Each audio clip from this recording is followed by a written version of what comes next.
In Busoga too, the picture was also far from rosy. A deadly serious trigger has hit areas of eastern Uganda, with Busoga sub-region mostly affected. The weed, purple in color, attacks crops from underground and has been found to consume up to 40% of the soil nutrients and therefore affecting the crop production. As Venex Watibawa reports, once trigger weeds establish themselves on the land, they are difficult to control.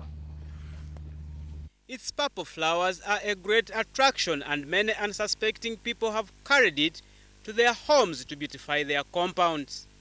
But like the water hyacinth which suffocates fish in the lakes, striga equally chokes cereal crops. As you may all be aware that Uganda has just been struggling with the water hyacinth.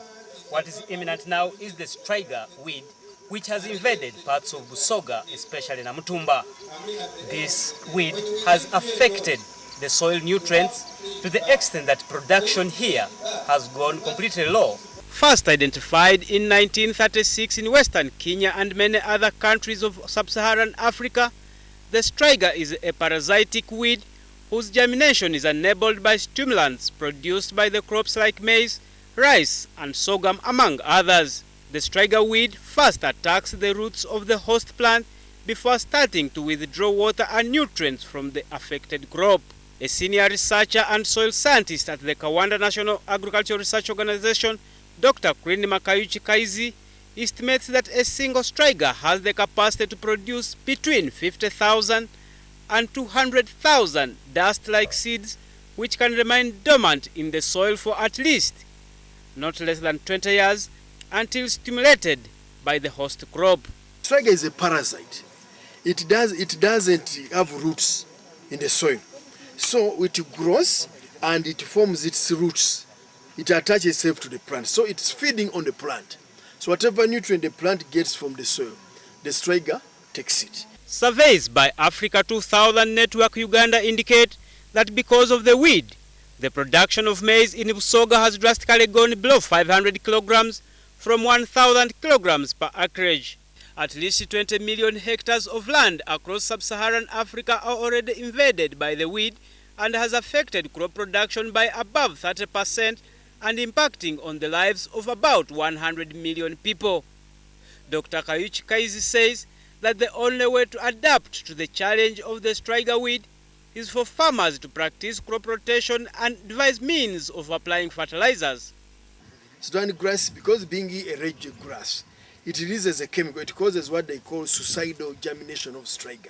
So striga germinates, but cannot attach. It doesn't find a suitable host where it will attach itself, so that they die.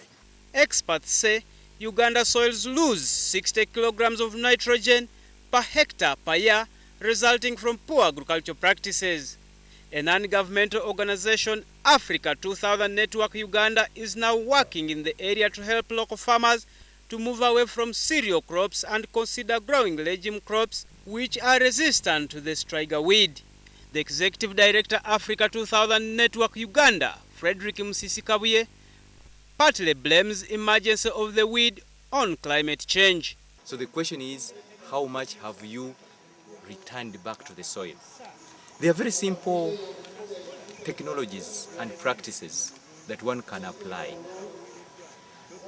The rhizobia, where you have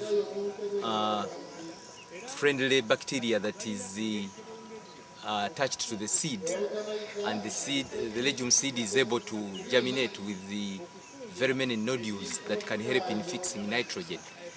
That alone can already increase your yields by 4 times. Improper weed management, overused and infertile soils, among other factors, encourage the growth of the weed. Kabuye says it's high time farmers abandon traditional methods of farming. Take the case of just applying some trenches in your garden or in your farm to harvest the runoff that would be taking water down the streams and carrying away all the soil. If you took another step to do mulching. Emphasis is now on intercropping of cereals and legumes to reduce the impact of striga. Venex Watibawa, WBS News, Namutumba.